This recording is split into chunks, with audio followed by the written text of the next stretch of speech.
This is OCR C3 paper, June 2009, question 7.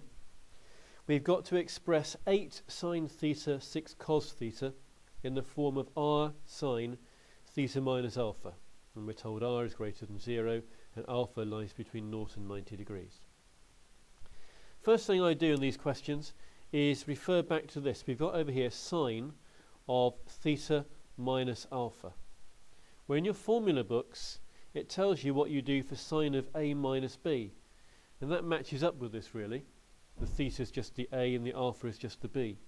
And in the formula books you're told that this is equal to sine a cos b minus cos a sine b.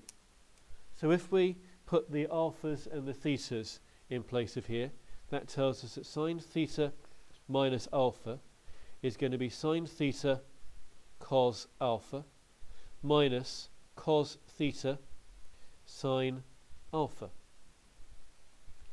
Now if I put an r in front of this to get r sine theta minus alpha, which is what they put in the question, I need to put an r in here as well.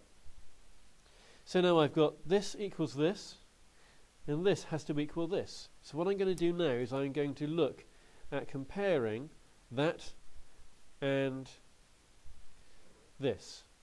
And specifically what I'm going to do first of all is I'm going to look and see what sine theta is multiplied by. There's a sine theta, and here is a sine theta. Now in the one at the top, my sine theta is being times by 8. And in this box, my sine theta is being times by an r and a cos theta. Those two bits are going to be equal to each other. That's what happens because the boxes are equal. I can compare the bits. Similarly, I can look up here and say there's a cos theta here. Is there a cos theta here anywhere? Yep, there is. There's here. Now the cos theta in the top is being times by a negative 6. And in this box here, the cos theta is being times by a minus sine alpha and an r. So that's minus r sine alpha. And again, the minus 6 is going to be equal here to the minus r sine alpha. And at this stage, you always do the same thing. You square both of these results. Square 8 and square the right-hand side here to get cos squared alpha. Square over here and square the other side as well. And after you've squared, you add together. So I'm going to add the left-hand sides together, and I'm going to add the right-hand sides together. Now I'm going to put this one down first. Doesn't really matter. You'll see why in a minute. And then I'm going to put this one down. And they're going to be equal to each other. Now that's 100. And over here I could take r squared out as a factor. And that r squared has to be multiplied by sine squared alpha and cos squared alpha. From your trig identity, sine squared plus cosine squared is always equal to 1. So that is always equal to 1. So I get 100 equals r squared. Now you do this, it will always happen over here that this bit just disappears because it's equal to 1. So really all you actually need to do is add these two bits together once you've squared. That will give you r squared. So now if I square root both sides, I get r is equal to 10. It can't be minus 10 because it told me in the question that r was greater than 0. So I'm halfway there. I've got my r value. Now I need to go and find my alpha value. So go back to the line up here where we had 8 was equal to r cos alpha. Well, I know that r is now 10. And if I divide both sides by 10, that means 8/10 is cos alpha. In other words, cos alpha is 0.8. So to find out what alpha is, if I do an inverse cos, or cos to the minus 1, whatever you like to think of it, of 0.8 on my calculator, and if I do that on the calculator, it comes out to be 36.87 degrees. That's what alpha is. So that means I can go back to the beginning and I can rewrite this in this form. So it's got up here r sine theta minus alpha. So it's r sine theta minus alpha. And that is the first part of that question completed. In part 2 of the question, we've got to solve the equation 8 sine theta minus 6 cos theta equals 9. Well, this is what we had at the very beginning, and we know it's equal to this, which is what we've just worked out. So we can now say that this equals 9, which is what we've got here. And now we need to go and solve this equation. So the first thing to do is to get the sine on its own. So move the 10, and you have sine of theta minus 36.87 equals 9 divided by 10, 0.9.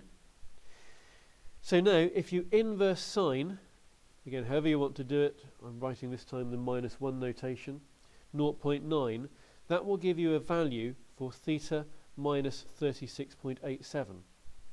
And if you do this on a calculator, you get 64.16 degrees. So that's an answer for theta minus 36.87. I use the cast diagram. Doesn't really matter whether you do it this way or whether you do it from a sketch of the sine curve. But 64, I measured from here, anti-clockwise always. 64 is about here somewhere. The other place sine is positive is in this quadrant, where that would also be 64. And we'll have, I say it, the proper name for this angle over here will be this, which is 180 take away 64. So I get another answer here by doing 180 take away 64.16 degrees. And if I do that, I get 115.84. So 115.84 and 64.16 degrees are both answers for theta minus 36.87. You could also have used the property of the sine curve here. Once you had your 64 degree answer, you could have used the properties of the sine curve and the symmetry to get the 115 from that way. But if these are two answers for theta take away 36.87, I now need to add 36.87 to both of these to get answers for theta. So to get from here to here, I'm adding that 36.87 degrees to both sides, and I'm going to come up with 101.1 degrees and 152.7 degrees as my two answers for theta. Final part of this question, we've got to find the greatest possible value of this expression. Now the thing to spot here, and I'm just going back to the beginning, this is what we started with. This bit here is this times by 4. Times that by 4 you get that, times that by 4 you get this. And this bit over here is this bit times by 2. And we know how we can rewrite this. Earlier on we knew we could rewrite that like this.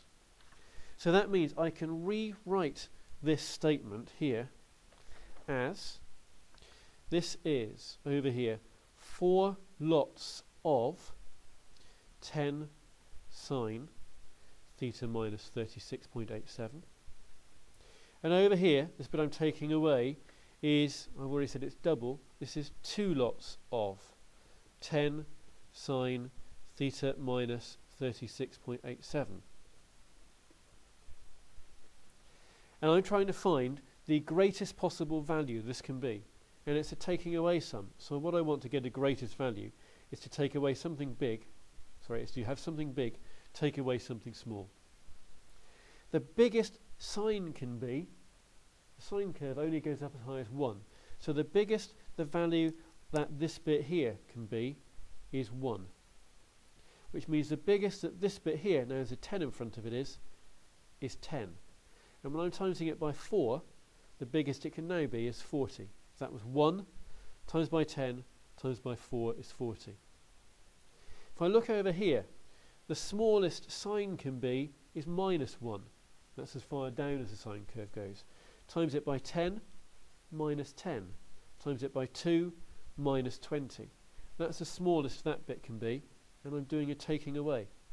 And 40 take away negative 20 is the same as 40 plus 20, and that is 60. So the greatest value that expression could be is 60.